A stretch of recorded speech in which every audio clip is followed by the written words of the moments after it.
Hello, my dear friends. How are you doing? Hope you are having an amazing day and not having to deal with drama. Ready for new stories I have for you today? Let's go to the first one. And don't forget to listen to the end of the story, guys, to hear my insights. Enjoy the stories, and don't forget to like and subscribe. And of course, don't forget to leave a comment. Alright, Reddit. Buckle up for this one. It's a long, painful story, but I need to get this off my chest. I, 35 male, was once happily married to my ex-wife, Sarah, 34 female. We had a nice home, 2 amazing kids, Ethan, 8 male, and Lily, 4 female, and I thought we were building a future together. But 2 years ago, everything came crashing down in ways I could never have imagined. Sarah had been working as an executive assistant for a wealthy CEO, David, for several years. She was ambitious, driven, and always pushing to get ahead. I respected her ambition, but I started noticing changes about 2 years ago. She'd stay late at work, come home smelling like perfume that wasn't hers, and started finding reasons to avoid family outings. She said she had big projects to handle, that the work was just too demanding, and I bought it for a while. One night, I was putting the kids to bed, and her phone buzzed with a message. She was in the shower, so I glanced at it, not meaning to snoop. But the message read, "Can't wait to see you again, love." It was from her boss, David. My stomach twisted, and I had a sinking feeling I'd never forget. I opened her phone and found months' worth of messages between them, revealing not only an affair, but a whole different life she'd been planning behind my back. When I confronted her, she didn't even deny it. She admitted that she was in love with him, that he'd promised her a better life, a life of wealth and luxury. She told me she felt stuck in our marriage, that she deserved more. I was shattered. I'd spent over a decade building a life with her, and now she was telling me it wasn't enough. I begged her to think about our family, to consider marriage counseling, but she refused. She'd already made up her mind and filed for divorce a few months later. The divorce was rough, but what followed was even worse. I wanted joint custody of Ethan and Lily. I didn't want them to lose their dad.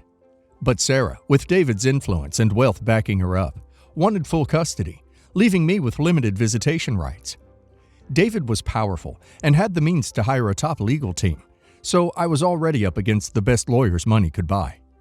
They painted me as an unstable, inadequate father, saying that my emotional struggles after the separation made me unfit. But the worst part? My own parents sided with her. They came to court and testified against me, supporting Sarah's bid for full custody. They claimed they thought Sarah would be better able to provide for the kids, given her new wealthy lifestyle and stability with David.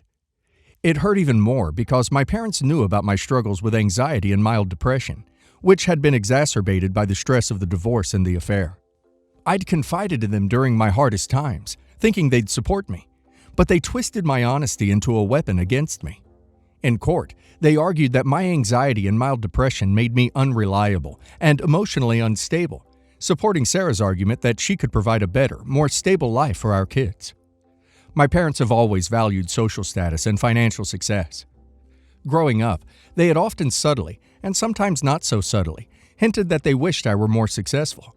Sarah had been their ideal daughter-in-law, polished, successful, ambitious, while I felt they saw me as less than, especially in comparison. Their betrayal cut deeper than anything else. With Sarah's rich new husband and the legal team he funded, along with my own parents' betrayal, the court ruled against me. I lost primary custody of both Ethan and Lily, with visitation rights that were at Sarah's discretion. It felt like my entire world had fallen apart. I was left to pick up the pieces of my life alone, feeling completely abandoned. After the court ruling, I was in a dark place. It was a struggle to keep going, knowing that I'd lost not only my marriage and kids, but also my family support. But I knew I couldn't give up. I went to therapy, worked on my mental health, and threw myself into my job. Over time, I managed to turn things around and even got promoted. My goal was simple, to prove to myself, and maybe one day to my kids, that I was a stable, responsible father who loved them deeply. Meanwhile, Sarah remarried David and moved into a fancy house in a gated community. My relationship with Ethan and Lily became even more strained. Sarah constantly interfered with my visitation rights, and David made it clear that he didn't want me involved. Every holiday, every birthday, and every missed weekend chipped away at me. The life I'd once built felt like a distant memory. Then, about a year after the ruling, I got a call from my parents. They were distraught and desperate. Apparently, David had decided he didn't want them around with the kids anymore. He saw them as an extension of me, a reminder of the life Sarah had left behind. So he pressured Sarah to cut them off, and just like that, they were banned from seeing their own grandchildren. My parents were heartbroken.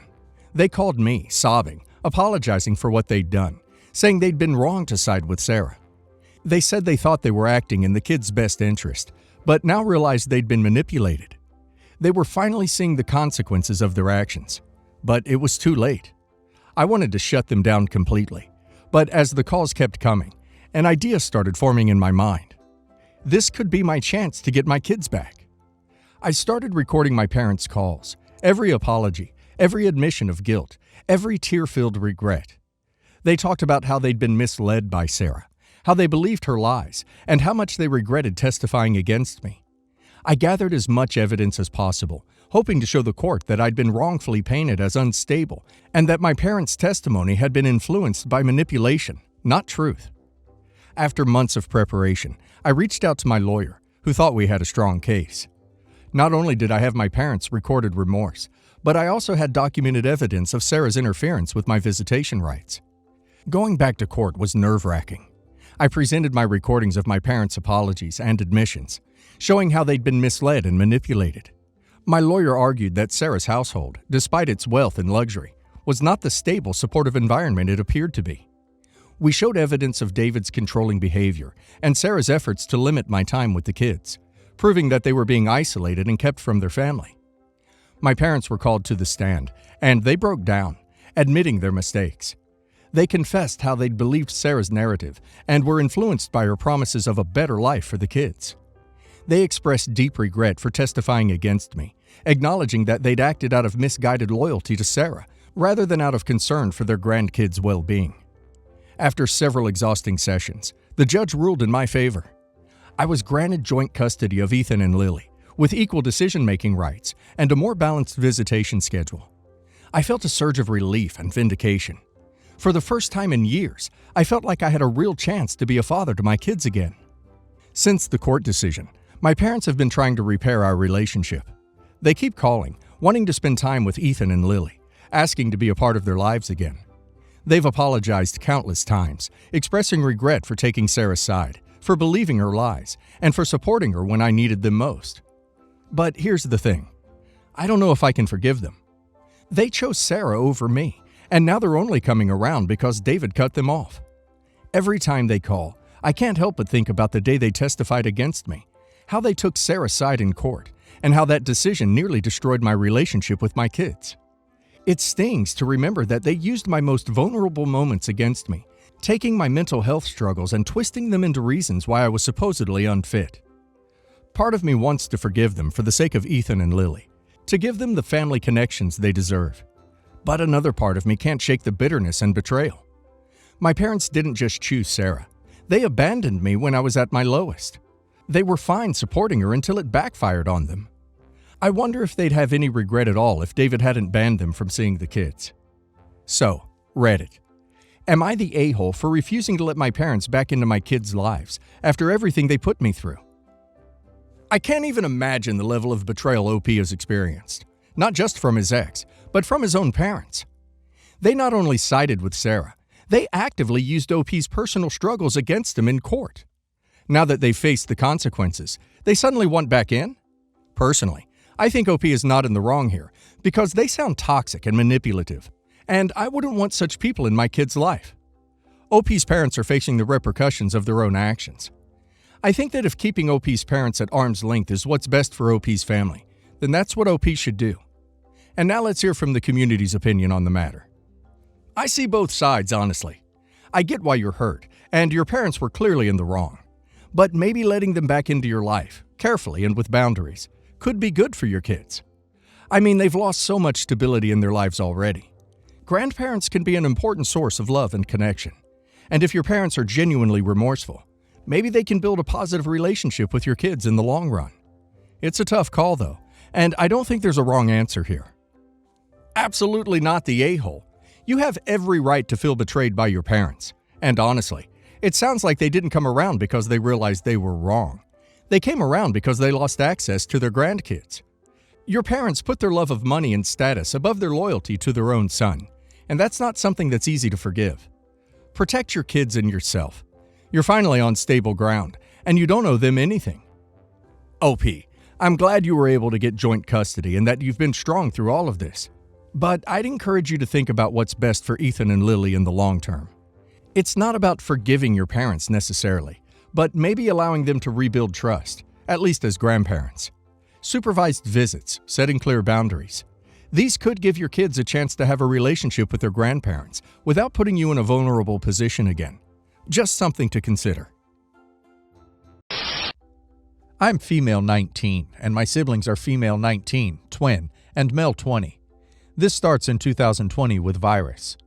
My government was issuing about $1,500 a week, fortnight, don't know exact, to people who couldn't work. I was one and ended up receiving $13K in payments. It was all put away into a bank account only my parents had access to, my life savings account. They had also put small sums of money for birthdays for my grandparents, etc., but nowhere near $13K. My parents hit some hard financial times and took most of that $13K and used it to buy a car, saying they would pay me back. They told me I would have access to that bank account for my 21st. Now, I've been looking at buying a car. I assumed I had a large amount of money saved in my life savings, and I have also been putting about $650 a week for the past 4 months. I decided I would buy a new mid-range car. I decided on a car last week. It was my absolute dream car, and I was meant to put the deposit down today. My parents had been involved and supportive throughout the whole months-long process. My mom sat me down today and pretty much gave me options. They can pay me back the $13K, but it will mean that my siblings will not be able to have anywhere near that amount, and it wasn't fair on them. She said she will not be giving me money for my 21st birthday if I take the $13K, and instead taking my birthday money and using it to top up my siblings' accounts. She explained that she does not have the money to back pay my $13K and also give my siblings and myself birthday money. My siblings will still be getting access to their own government payouts. It just isn't as much as mine. My mother told me I can either take the $13K and I do not get a 21st birthday gift and it will be used for my siblings, or not take the $13K and probably have it split between us. I don't understand why I should be punished for getting more compensation. While I was still out of work, my siblings were back working and put that money into their main accounts. Yes, it wasn't near as much as the payments, but that money is still mine as it was compensation for no work. Both of my siblings already have cars, and my brother has moved out. I've waited and saved so long for the perfect car. I don't understand why I will have to sit there on my twin and I's birthday and pretend to be happy when I receive nothing, and my sister gets basically a birthday gift and half my money. My mom has brought up the fact that she should have been charging me rent and that I am ungrateful and mentioning birthday gifts she has given me. I said I wanted to have the $13K, and she told me I was being spiteful, would never be happy, and to be honest with her. I said I don't think it's fair to top up my siblings' account with my money to make it fair for them. She called me ungrateful, and it was my fault they wouldn't have any money. Would I be the a-hole if I take the $13K, or do I split with my siblings and forfeit my dream car? Your parents deliberately stole from you. Now they are trying to guilt you into forgiving them for that and forgiving the debt. Insist upon the money, and then seriously consider cutting ties with them, not the a-hole. Not the a-hole for being upset with your parents about their conditions on getting your own money back.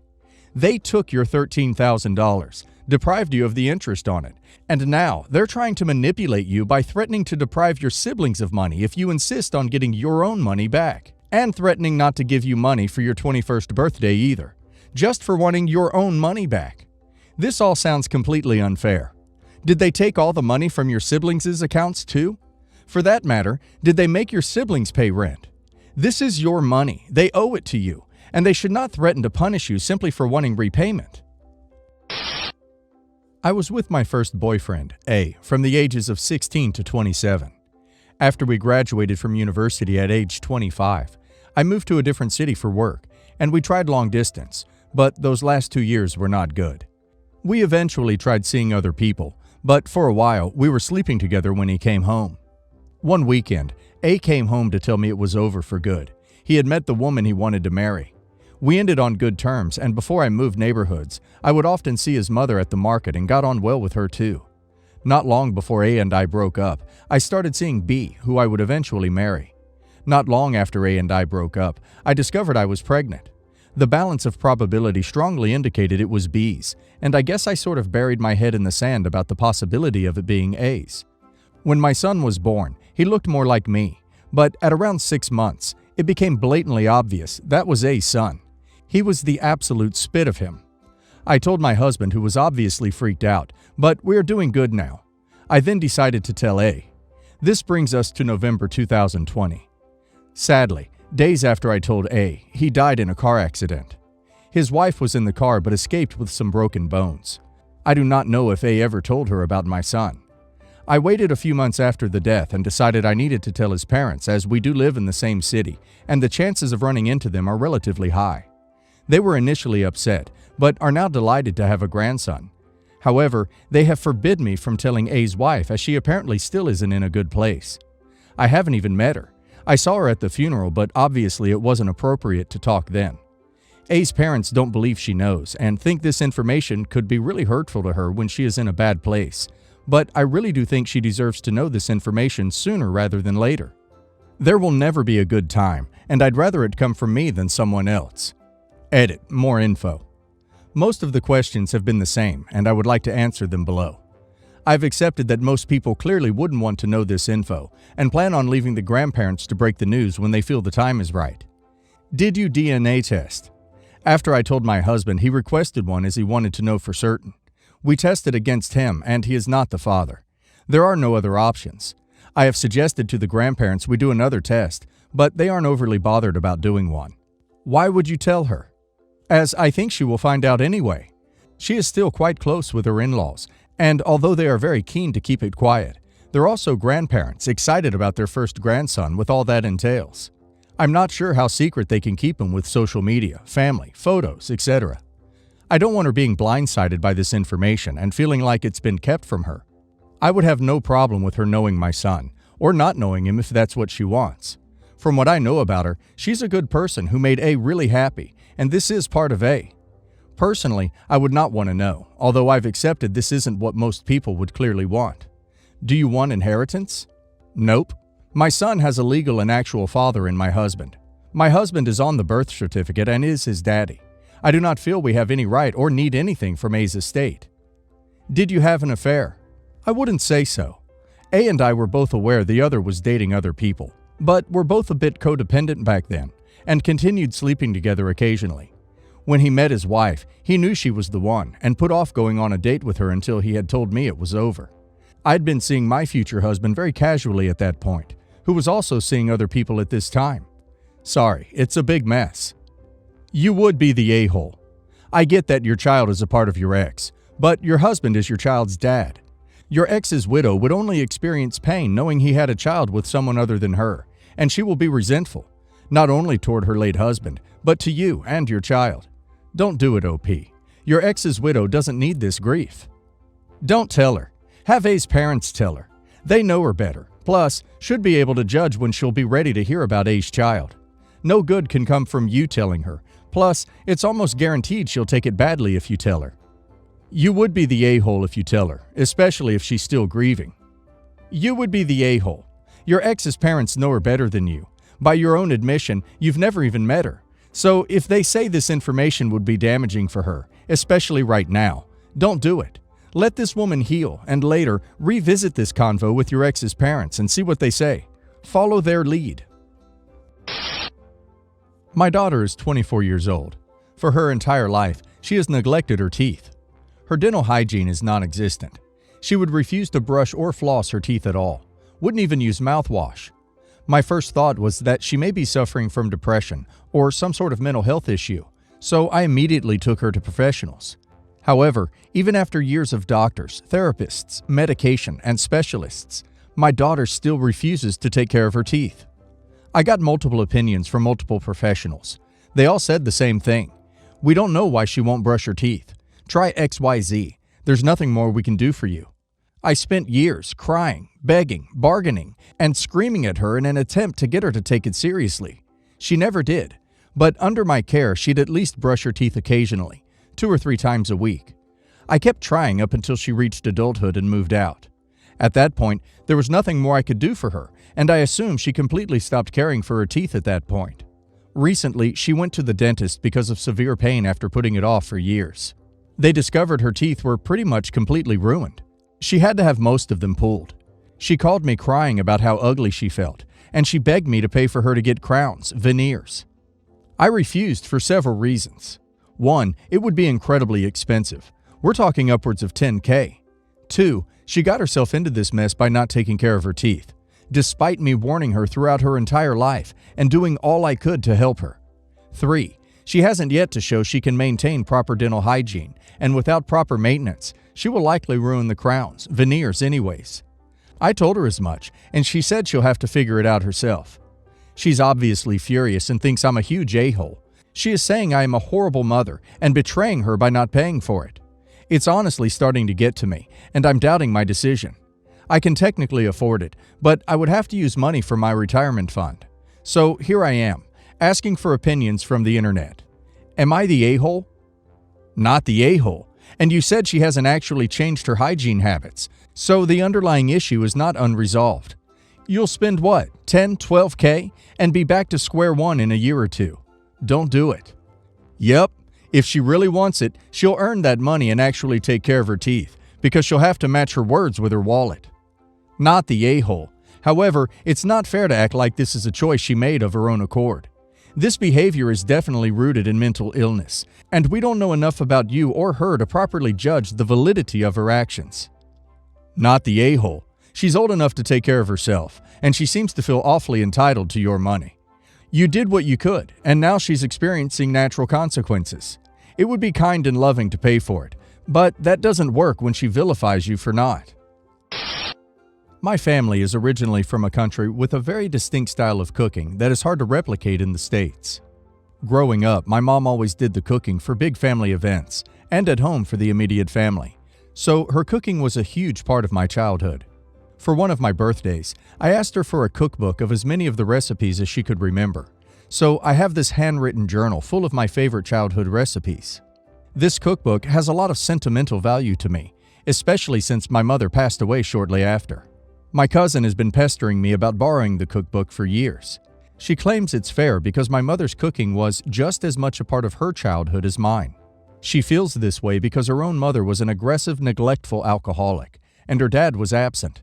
So my mom was often a mother figure to her, and in all honesty, her only parent-like figure. She spent some time living with us, and she sometimes called my mom, Mom. I have offered to let her take pictures or scan it. She says it would take too long and wouldn't mean as much as the real thing. The reason I am against her just taking it is because my cousin is a messy, clumsy person, especially in the kitchen. I have never seen her cook a meal without causing some huge mess or spill.